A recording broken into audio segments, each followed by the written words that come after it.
हाय coder, ये हमारा C S S से रिलेटेड 40 ट्यूटोरियल है और इसमें हम सी एस एस की ऑब्जेक्ट फिट प्रॉपर्टी को पढ़ेंगे। अब ऑब्जेक्ट फिट क्या है, इसकी हम वैल्यूज़ को देख लेते हैं। हमारे पास इसकी वैल्यूज़ कौन कौन सी है। हम इसमें फिल को पढ़ेंगे, कंटेंट को पढ़ेंगे, कवर को पढ़ेंगे, स्केल डाउन एंड नन को पढ़ेंगे। ये 5 वैल्यूज़ हैं जो हम ऑब्जेक्ट फिट की प्रॉपर्टीज़ की पढ़ेंगे। तो वीडियो शुरू करने के लिए हम विजुअल स्टूडियो कोड पर चलते हैं और वहाँ पर जाकर मैं आपको बताता हूँ ऑब्जेक्ट फिट यूज़ किस लिए होता है।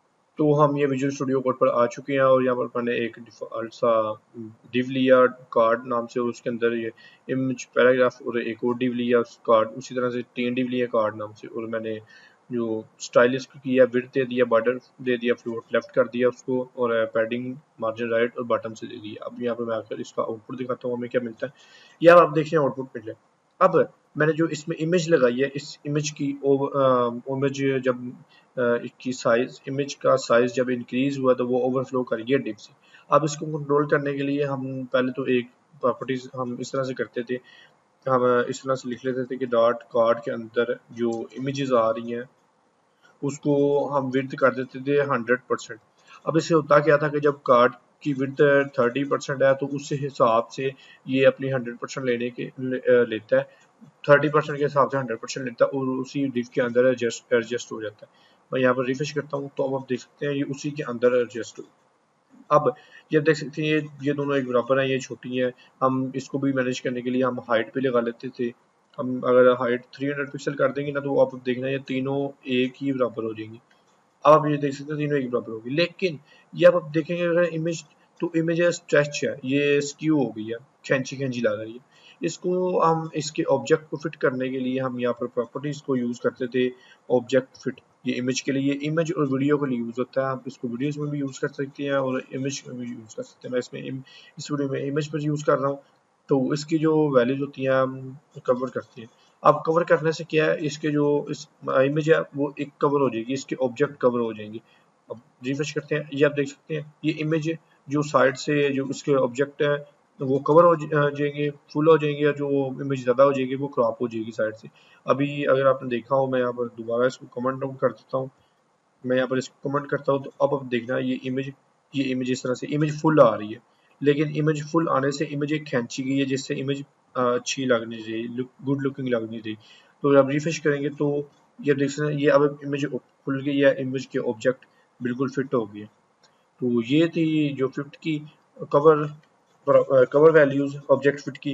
अब हम इसमें जो कंटेंट को देखते हैं, कंटेंट से क्या होता है कि इमेज क्रॉप नहीं होती बिल्कुल, और ना ऊपर से विड्थ ना हाइट रहती है, वो उसके डिव के अंदर एडजस्ट करने की कोशिश करती है। जब रिफ्रेश करते हैं अब आप देखना ये उसने अपनी विड्थ को कम कर दिया और फुल इमेज आ रही है उसी डिव के अंदर, और उसने एडजस्ट भी खुद को किया और उसके ऑब्जेक्ट भी बिल्कुल ठीक आ रहे हैं। और ये कंटेंट थी। कंटेंट के अलावा हमारी तीसरी प्रॉपर्टी फिल थी। अब फिल किस तरह से काम करती है, मैं यहाँ पर रिफ्रेश करते हैं तो अब ये फिल है जो अपनी डिव होगी वो उसी के अंदर बिल्कुल फिल रहेगी।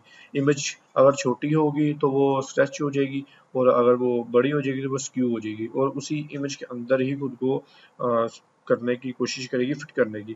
जिस तरह से अभी हमने कंटेंट को यूज़ किया था ना, तो कंटेंट क्या करता था, अपनी हाइट और विड्थ नहीं लेता था और उसी के अंदर फिट होता था। लेकिन फिल किस तरह से काम करता है, फिल हाइट और विड्थ भी पूरी पूरी लेता है और इमेज को अगर स्ट्रेच भी कर देता है और स्क्यू भी कर देता है। अगर इमेज बड़ी हो तो उसको स्क्यू कर देता है, अगर छोटी हो तो उसको स्ट्रेच करके उसको फिल करता है। और फोर्थ प्रॉपर्टी थी हमारे पास स्केल डाउन। अब स्केल डाउन किस तरह से काम करती है, जिस तरह से कंटेन करता था अपनी हाइट विड्थ को कम कर लेता था, उसी डिव के अंदर एडजस्ट करता था। यहाँ पर रिफ्रेश करते हैं, ये आप देख सकते हैं उसी तरह से कंटेन स्केल डाउन भी उसी तरह से काम करता है। ये एक न्यू वैल्यू थी, हो सकता है इसमें फ्यूचर में या फिर इसमें कुछ अपडेशन आ जाए, लेकिन अभी इसके लिए वैसी है। मैं यहाँ पर देखना, अगर मैं कंटेन लिखूंगा तो आप देखेंगे बिल्कुल कोई भी फर्क इसमें नहीं आएगा। कंटेन किया आप देख सकते हैं बिल्कुल इसमें कोई भी फर्क नहीं आया, जिस तरह से थी उसी तरह से आ गई। अगर मैं अब नन करूँगा तो नन से किस तरह से होगा, ये उसी तरह से इमेज आएगी जिस तरह से आ रही थी। बिल्कुल अपनी विड्थ लेंगे, पूरी हाइट भी पूरी लेंगी और उसी के अंदर एडजस्ट होगी। ये थी, हम ज़्यादातर ऑब्जेक्ट कवर को यूज़ कर लेते हैं या कंटेंट को यूज़ कर लेते थे, लेकिन मैंने आपको बताना चाहा कि ये 5 वैल्यूज़ थी, तो मैं आपको पाँचों वैल्यूज़ के बारे में आपको बताना चाहा, ज़रूरी समझा। उम्मीद करता हूँ आपको वीडियो पसंद आई होगी। अगर आपको वीडियो पसंद आई है तो चैनल को सब्सक्राइब करें और वीडियो को लाइक करें और न्यू डेवलपर के साथ शेयर भी करें। अगर आपको कोई क्वेश्चन है तो आप मुझे कमेंट सेक्शन में पूछ सकते हैं या मुझे इंस्टा पर डीएम कर दें। Then keep learning and keep exploring.